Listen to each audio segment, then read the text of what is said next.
Hello students and welcome back to my channel math solutions with Rose ma'am. और आज की class में हम करेंगे मिशन मैथमेटिक्स क्लास 9th की कार्यपत्रक।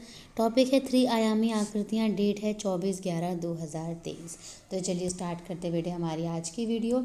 उससे पहले आप सभी से रिक्वेस्ट है, प्लीज़ चैनल को सब्सक्राइब कर लीजिए और बेल आइकन को प्रेस करना मत भूलिएगा।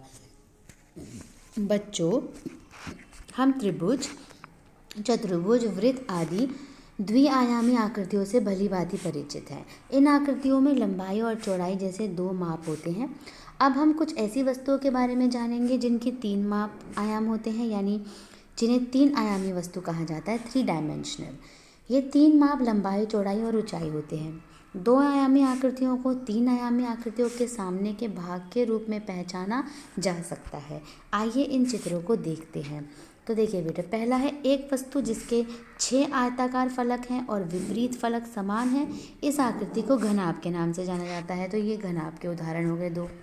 एक वस्तु जिसमें 6 समान वर्गाकार फलक हैं, इस आकृति को घन के नाम से जाना जाता है। ये एग्जाम्पल हो गया, ये फिगर हो गई। एक वस्तु जिसमें 2 समान गोलाकार फलक हैं और इन 2 समान गोलाकार फलकों को जोड़ने के लिए एक घुमावदार सतह है, इस आकृति को लंब वृत्ताकार बेलन के नाम से जाना जाता है। ये हो गया एग्जाम्पल, ये हो गई इसकी फिगर। एक वस्तु जिसका एक गोलाकार फलक और एक वक्र फलक है, जैसा कि चित्र में दिखाया गया है, इस आकृति को लंब वृत्ताकार शंकु के नाम से जाना जाता है। ये हो गया इसका उदाहरण, ये हो गई इसकी फिगर। एक वस्तु जिसका चेहरा केवल चित्र के अनुसार घुमावदार है, इस आकृति को गोले के नाम से जाना जाता है। ये हो गया इसका उदाहरण, ये हो गई फिगर। गोले के आधे भाग को गोलार्ध के नाम से जाना जाता है। इसका एक घुमावदार चेहरा और एक सपाट गोलाकार भाग है। तो ये हो गई ड्राइंग, ये इसकी हो गई एग्जाम्पल, ये हो गई इसकी फिगर। अब क्वेश्चन है इसमें, निम्नलिखित वस्तुओं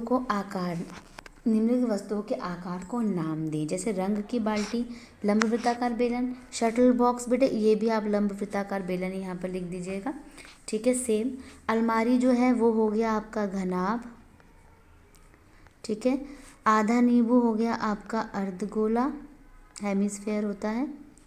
गुब्बारा हो गया आपका गोला।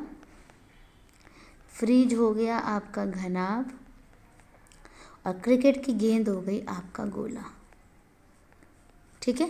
तो इस तरह से हमने 1 बाय 1 करके ये क्वेश्चन को सॉल्व कर लिया।